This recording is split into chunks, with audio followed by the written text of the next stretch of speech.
जय श्री श्याम दोस्तों, आस्तिक कहानियों में आपका स्वागत है। माघ मास महात्म 5वां अध्याय। दत्तात्रेय जी कहते हैं कि हे राजन, एक प्राचीन इतिहास कहता हूँ। भृगुवंश में ऋषि का नाम की एक ब्राह्मणी थी जो बाल्यकाल में ही विधवा हो गई थी। वह रेवा नदी के किनारे विंध्याचल पर्वत के नीचे तपस्या करने लगी। वह जितेंद्रिय, सत्यवक्ता, सुशील, दानशीलता तथा तप करके देह को सुखाने वाली थी। वह अग्नि में आहुति देकर उच्च वृत्ति द्वारा छठे काल में भोजन करती थी। वह वल्कल धारण करती थी और संतोष से अपना जीवन व्यतीत करती थी।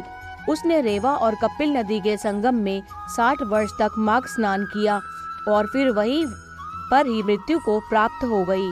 माघ स्नान के फल से वह दिव्य 4000 वर्ष तक विष्णु लोक में वास करके सुंद और उपसुंद दैत्यों का नाश करने के लिए ब्रह्मा द्वारा तिलोत्तमा नाम की अप्सरा के रूप में ब्रह्मलोक में उत्पन्न हुई।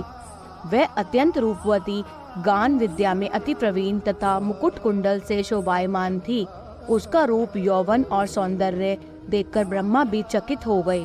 वह तिलोत्तमा रेवा नदी के पवित्र जल में स्नान करके वन में बैठी थी।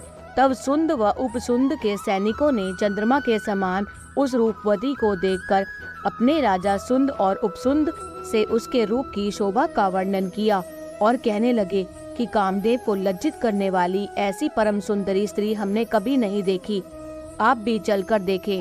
तब वह दोनों मदिरा के पात्र रखकर वहां पर आए जहां पर वह सुंदरी बैठी हुई थी, और मदिरा के पान विफल होकर काम क्रीड़ा से पीड़ित हुए और दोनों ही आपस में उस स्त्री रत्न को प्राप्त करने के लिए विवादग्रस्त हुए और फिर आपस में युद्ध करते हुए वही समाप्त हो गए।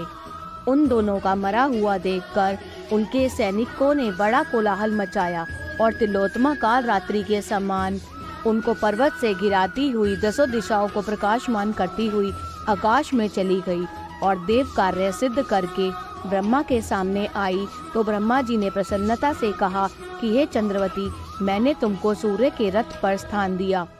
जब तक आकाश में सूर्य स्थित है, नाना प्रकार के भोगों को भोगो।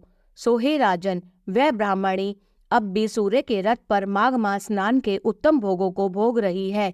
इसलिए श्रद्धावान पुरुषों को उत्तम गति पाने के लिए यत्न के साथ माघ मास में विधि पूर्वक स्नान करना चाहिए। जय श्री श्याम।